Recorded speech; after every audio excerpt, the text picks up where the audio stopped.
KBS는 4.15 총선에서 후보들의 단순 지지도를 조사하지 않는 대신 정책 선거에 초점을 맞춰 여론조사를 활용하겠다고 약속해 드렸는데요.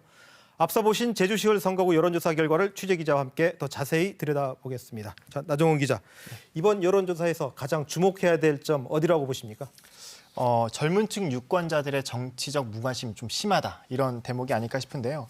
18살에서 29살 사이 유권자들의 절반가량은 지지하는 정당이 없거나 잘 모르겠다고 응답했습니다. 직업별로 살펴봐도 학생층에서 지지 정당이 없거나 잘 모르겠다고 응답한 비율이 52%나 됐습니다. 지난주 이 시간에 전해드린 제주시 갑선거구에서 나타난 결과와도 비슷한데요. 사실 한국 정치가 서민을 위한 혹은 노동자를 위한다는 문구는 자주 써도 청년을 위한다는 구호는 사실 보기 힘들거든요. 그만큼 기성정치가 청년들에 대한 관심을 기울이지 않고 있다고 볼 수도 있는데, 이 같은 영향인지 제주시 을 청년 유권자들도 정치에 대한 무관심을 호소하고 있다, 이렇게 볼 수 있겠습니다. 야, 절반이 지금 부동층이다. 그럼 사실 정당에서 이 부분을 집중적으로 공략을 해야 되는데 왜 이렇게 놔두는지 좀 이해가 안 가네요. 자, 그럼 제주시 을 유권자들의 선호 정당 전체적으로 한번 분석해 볼까요? 네, 제주시 을 유권자들의 상당수는 더불어민주당을 지지하는 것으로 응답했습니다. 이어서 미래통합당과 정의당 순이었습니다. 하지만 좀 직업별로 보면 다른 점이 보였는데요. 자영업자, 그리고 블루칼라, 화이트칼라층에서는 절반가량이 민주당을 지지한다고 답했는데, 농림업 등 1차 산업 종사자들에겐 한 자릿수로 뚝 떨어집니다. 그 차이가 엄청 크게 나오네요. 네, 정의당도 한 8% 정도 받았으니까 정의당보다도 더 낮은 수준이거든요. 이것들이 왜일까 좀 분석을 해보니까, 지난해 유례없는 가을 장마 그리고 3번의 태풍으로 제주 동부 지역 농민들의 피해가 극심했거든요. 하지만 기준 미비로 제주는 특별 재난 지역에서 제외되지 않았습니까? 또 지난해 정부에서 개발도상국 지위를 포기하는 등 농민들의 우려가 상당히 컸는데, 이것들이 좀 여론조사 결과에 반영된 게 아닐까, 이렇게 좀 볼 수 있겠습니다. 예. 또 실제 농림업 종사자들은 다른 직업군들에 비해서 대통령의 국정 운영 평가도 박하게 내리는 경향을 좀 보이고 있습니다. 네, 이게 제주시 을 유권자들이 63%가 대통령에 대해서 지지도 잘하고 있다 이렇게 평가를 했는데, 그렇죠. 그중에서 농림업 직구는 34%밖에 안 된다. 이거 네. 엄청난 큰 차이인데, 자, 이런 경향이 이번 총선의 어떤 성격을 규정하는 데 어떤 영향을 미칠 수 있을까요? 네, 그렇습니다. 실제로도 이렇게 비슷하게 나타났는데요. 먼저 제주시 을 유권자에게 이번 총선을 어떤 성격이라고 생각하냐, 이렇게 물었습니다.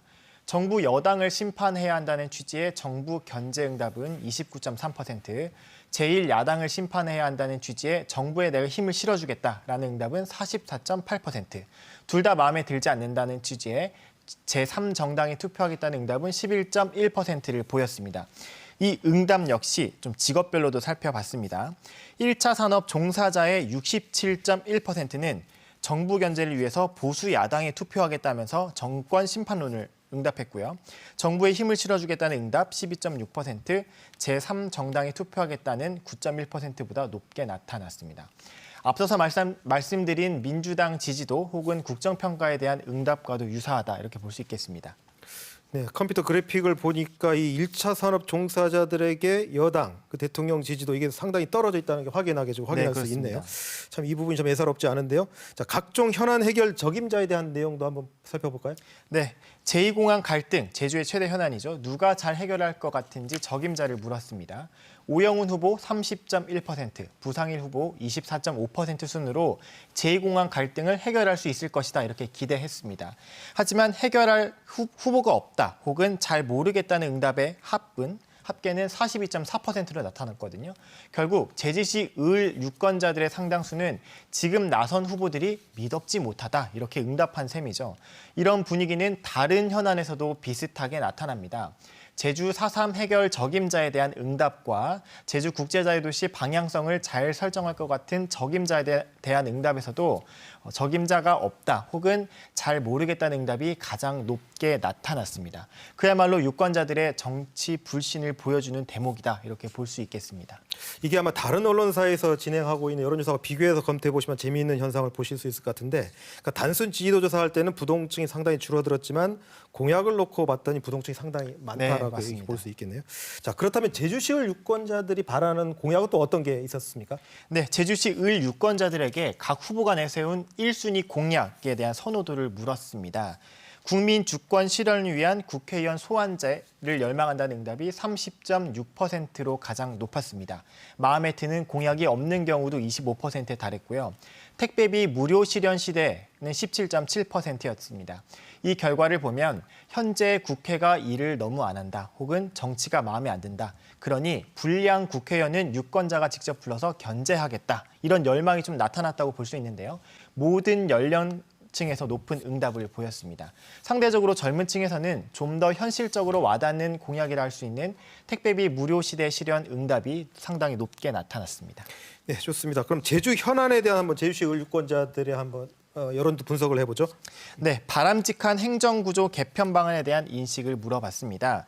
보기로는 현재처럼 2개 행정시 유지, 그리고 행정시장 직선제 도입, 기초자치단체 부활을 드렸는데요. 이 세 가지 보기 모두 비슷한 선호도를 보였습니다.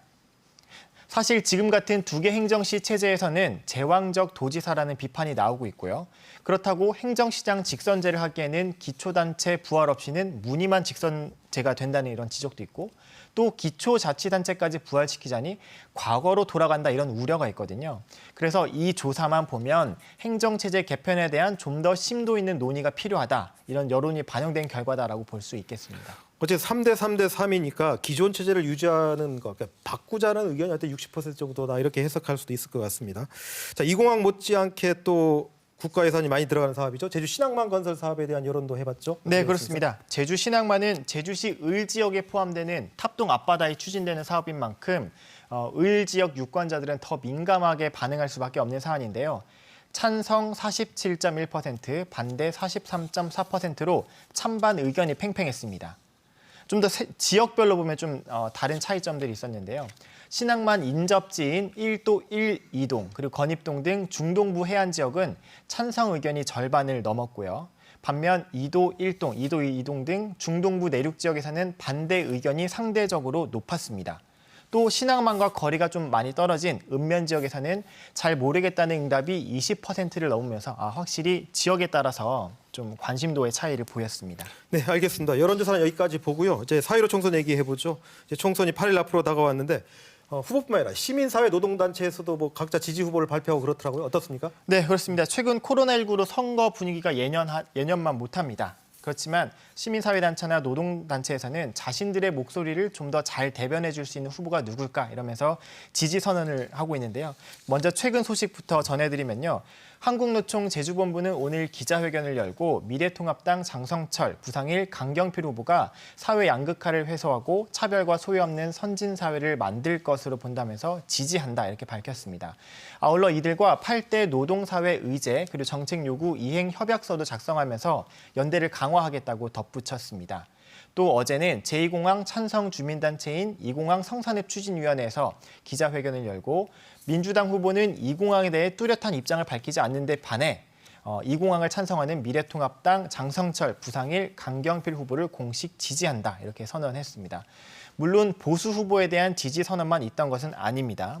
앞서서 전국 농민의 제주도 연맹과 전국 여성농민의 총연합, 제주도 연합 등으로 구성된 제주민중연대는 지난달 31일 제주시갑 정의당 고병수 후보, 그리고 제주시 을 민중당 강은주 후보를 지지한다고 선언했고요. 이튿날에는 한국노총과 노동계의 양대 산맥인 민주노총 제주본부도 진보적 성향이 강한 고병수 강은주 후보가 노동자들의 열망과 기대를 살려낼 수 있을 것이다라고 하면서 지지한다고 밝혔습니다. 한국노총이 이제 미래통합당 후보를 지지한 건 좀 의외인데 이거 관련해서 반발이 좀 있었죠. 네, 그렇습니다. 이 일을 설명하기 위해서는 한국노총 중앙연맹의 입장을 먼저 말씀드려야 될 것 같아요. 한국노총 연맹은 지난달 27일 더불어민주당 중앙당사에서 김동명 위원장, 그리고 이낙연 더불어민주당 상임선대위원장 등이 참석한 가운데서 노동존중 실천단 발대식과 후보단 출정식을 가졌거든요. 근데 그러면서 이낙연, 김부겸 후보 같은 민주당 66명을 노동 존중 실천 후보다라면서 지지를 선언했습니다. 보수 후보 지지를 선언한 한국노총 제주본부와는 완전히 다른 내용인데요. 때문에 한국노총 제주본부 회원조합을 중심으로 반노동자 정당의 후보를 지지하는 것은 중앙 방침과 배치되고 노동자 목소리를 대변하는 것과 상반된다, 이렇게 좀 반발하고 있습니다. 알겠습니다. 자, 여기까지 듣겠습니다. 나종훈 기자, 고생했습니다. 네, 감사합니다.